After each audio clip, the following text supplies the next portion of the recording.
মা Kali automobile workshop. দেখুন বন্ধুরা, গুড়ের বাতাসা কত সুন্দর টবো টবো। একমাত্র মা কালী মেশিনই সবচাইতে বাতাসা জগতের সেরা।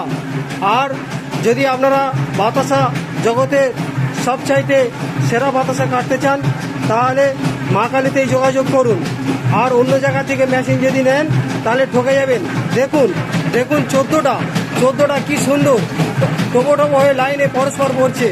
এই 14টা আর অন্য কোনো মেশিনে পড়বে না। আপনারা দেখে কিনবেন, ঘুরে কিনবেন, জেনে কিনবেন, তবে আর যেখানেই যান না কেন এই মা কালীর মেশিন ছাড়া আর কোনো মেশিনই সাকসেস নয়। আমরা অনেক জায়গায় ঘুরে দেখেছি, জেনে দেখেছি। মা কালী দেখুন কত সুন্দর ড্রপিং। আমার এদিকে দেখুন ফিডার, যে ফিডার একসঙ্গে দুটোকে মেজারমেন্ট না করলে মালই পড়বে না। দেখুন এই কড়াই যা মাল দেখছেন, এ মাল সব শেষ হয়ে যাবে। মাত্র 200 থেকে 300 গ্রাম পর্যন্ত থাকবে, এর বেশি থাকবেই না। আপনারা মা কালী মেশিন ছাড়া অন্য কোনো মেশিন কিনবেন না। দেখুন পরস্পর কত সুন্দর, রসগোল্লার মতো। দেখুন কত সুন্দর, 14টাই লাইনে পরস্পর সিরিয়াল ধরে যাচ্ছে। এই মেশিন মা কালী ছাড়া আর কেউ করতে পারে না। সাকসেস জগতের মাল হলো একমাত্র এই মা কালী অটোমোবাইল ওয়ার্কশপ।